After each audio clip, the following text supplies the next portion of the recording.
Welcome to the JAMODI podcast, where we interview coaches and leaders to find out not just what they do, but how they do what they do. Becoming the best version of ourselves is JAMODI, just a matter of doing it. What's one thing you would do differently if you could start over in coaching? That's a good. I really, I don't know the one answer, but Or what are a couple things that you I would, realize now? yeah, I would look back and I always felt like I was pretty compassionate and I always cared about my players from day one when I was a junior high coach. But I think over time and as you age, you start to really, I get accused all the time of being soft now, by ex-players or my own son, or it's like he never used to be that way. But I still feel like I'm incredibly demanding, but maybe a little bit more compassionate and a little bit more intelligent about what I was doing. Sometimes you might end up thinking that you're proving a point, but you're hurting the opportunities just by trying to prove that point. And so, I've tried to figure out some ways better to, prove my points. Not necessarily I don't have to prove them at that moment, but that would be one thing. Coaching and player. The one thing that it's never really changed is the relationship part, though. You gotta be close to your guys. I mean, if you're gonna ask them to do some crazy things out there and do things that nobody else would do, you better have a good relationship with them. And I've seen that in you, because even at McKinney, when we were playing against you a couple times, we'd see you in tournaments or whatnot, and just knowing you, the way that you are able to coach them hard, but they play hard for you and they love playing for you. So if you could just give me, like, what's a tip to what do you do to build those relationships with your players the way you have them? Honestly, sometimes I won't say brutally, because I'm not really, it's not hurting as much as I'm describing, but I'm incredibly honest with them. If it's bad, it's bad. If it's good, it's good. And they know there's not going to be this in between. I'm just saying it to make them feel good at the moment. Oh, it's real. And, Matt, one time a principal and administrator, she said that, I shouldn't even said she, but I did.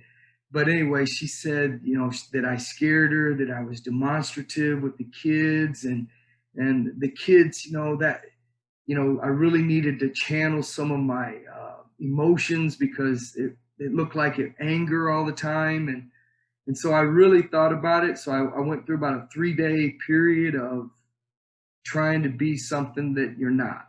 And finally a kid said, "Coach, why are you doing this? Why are you acting that way? This is nothing like you." And I explained to them why. And they're like, "Coach, just be you." Yeah. We know it doesn't matter what the parents, it doesn't matter what the administrator thinks. They're not with us every day in practice. So what I'm saying is just be you, Matt. Your personality is different than my personality. If I tried to be Matt, if I try to be Coach K, if I try to be Tom Izzo, people that I care about and really like and watch, but if I try to be them and that's what I'm not, the kid smells it in a heartbeat, and it totally changes everything. Yeah, I think one thing interesting you said is just, being honest and genuine with them, because they'll be able to tell when you're being fake and phony.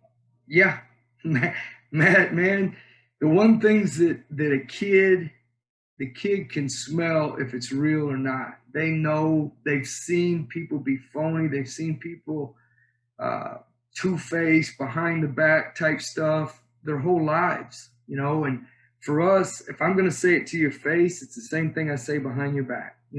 Whatever I'm saying right now to somebody is what I'm going to say to them. And I tell the coaches, I tell the players this all the time. I say, guys, if you keep sweeping things under the rug. You keep sweeping it. I said, eventually you're going to trip.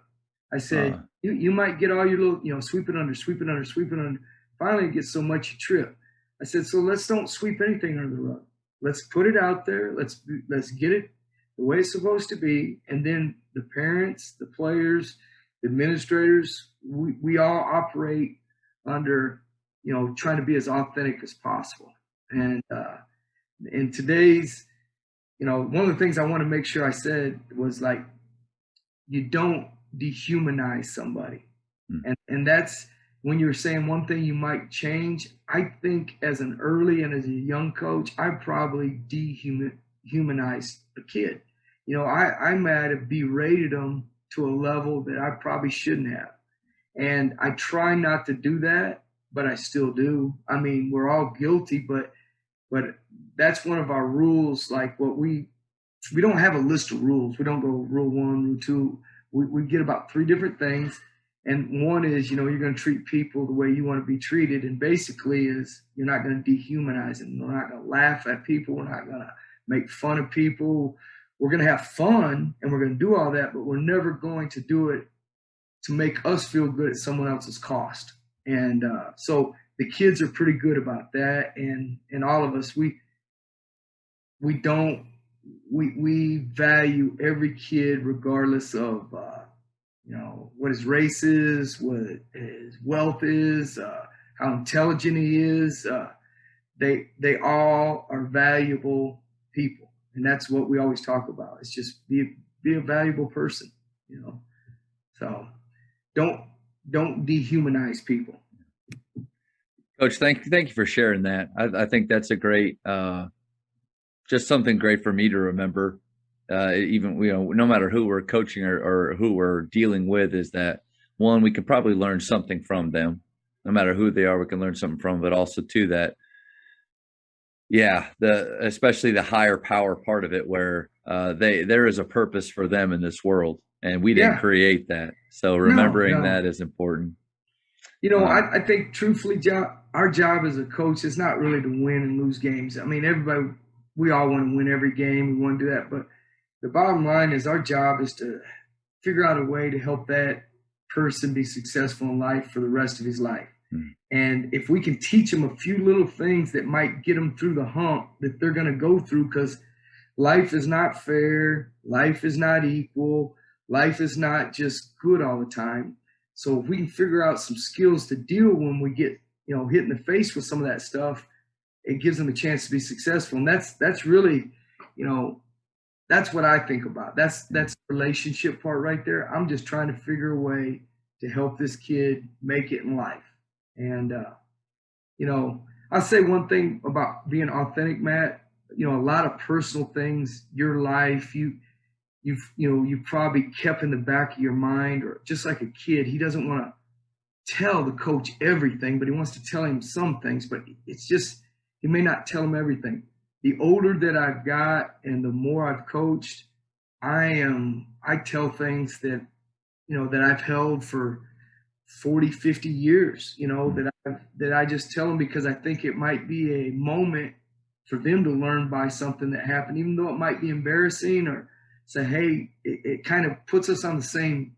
Yeah, they can connect with that. Yeah. You think you're the only one that's getting threatened to get kicked off a team, or you're the only one that's ever acted up, or, your family's the only one with problems. Listen, here's some of my family problems. And I never used to really do that. And it seems like the more that I've done that, the more that I've opened with them, the more they open with me. And I don't have a lot of kids that quit, we just don't. And I don't have many kids that I've ever kicked off, but it happens. And even the ones I've kicked off have come back and like, Coach, thanks. You did this for me. You're the only person, maybe you're the only male that's ever stood up to me and you helped me become a man, or one that you love so much that you let them get by. And then finally you're not helping them, you're enabling them. So you have to really show them kind of, this is what'll happen in life. You can't be part of the team anymore, so, and we still friends. They still come to every game. They still hang out. I still mess with them. And so that's kind of what you got to be able to do, is just be real with people. Thank you for checking out today's episode. Please take a moment to subscribe to this podcast, share it with your fellow coaches, and find us on social media for what's coming up next on the JAMODI podcast. It's just a matter of doing it.